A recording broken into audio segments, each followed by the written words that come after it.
Ngayong araw mga kakosay, papasyal ko kayo sa fish market ng Saudi Arabia. Kaya tara. At ito nga, nandito na kami sa daan. Papakita ko sa inyo ang mga establishmento, mga yan, kalsada ng Saudi Arabia. Hindi gaanong traffic pag ganitong oras. Alas 3 ng hapon tong oras na to. At ito nga, kasama ko ang napakapuging kaibigan na may sasakyan. Sinama nila ako dahil bibili daw sila ng isda sa fish market. Kaya dadalhin ko kayo sa fish market. At ito na nga kami malapit sa dagat na. Ayan, malapit sa dagat po yan.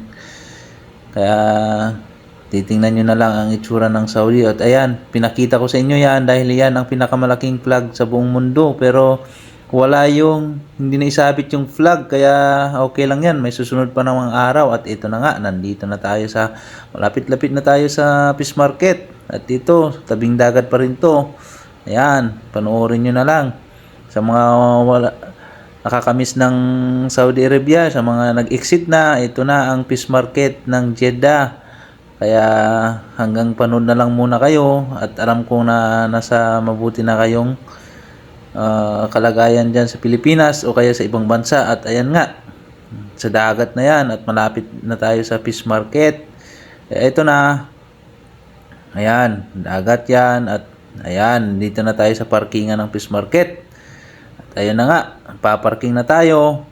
Katapos parking, ayan, lumabas na ako dyan. At yun, papasok na tayo ng gate ng fish market. Ayan, makita nyo, Central Fish Market ang nakasulat. Ministry of Environment, hindi ko na alam. At ito, pumasok kami dito sa isang pwesto na to. Bilihan ng mga pamain ng pamingwit, mga bingwit nandyan, lahat. Nandyan din hindi ko lang maiikot dahil bawal mag-video. Patago na lang video na ito.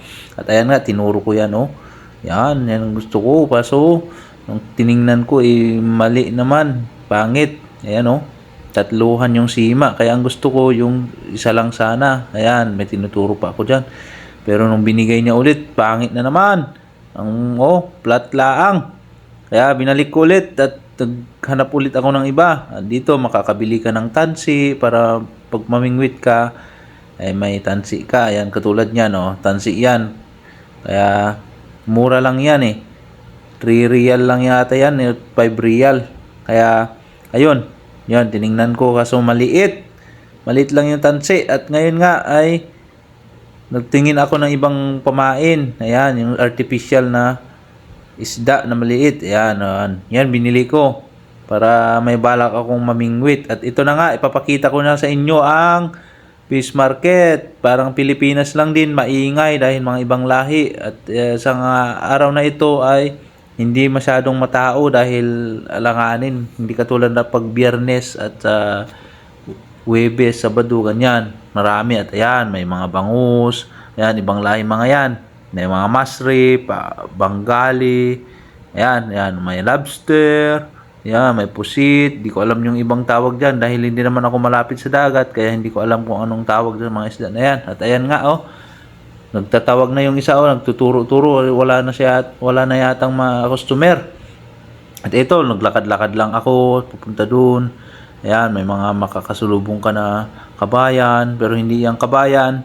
Yan, mga isda yan. O yan, nakalapag lang mga yan. Mura lang yan. 3.15. Isang ganyan, o kaya 2.15. At ito ang binili ko. Ayan, ulo ng lapu-lapu.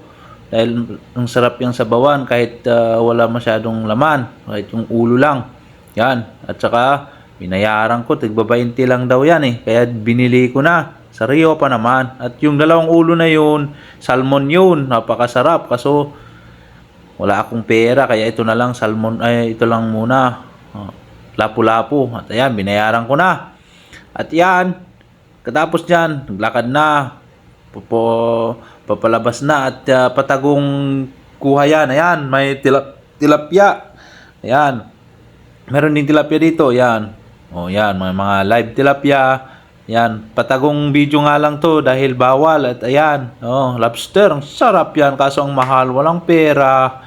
Kaya ito na lang mga kakosa, hanggang dito na lang at salamat ang inyong panonood sa aking video.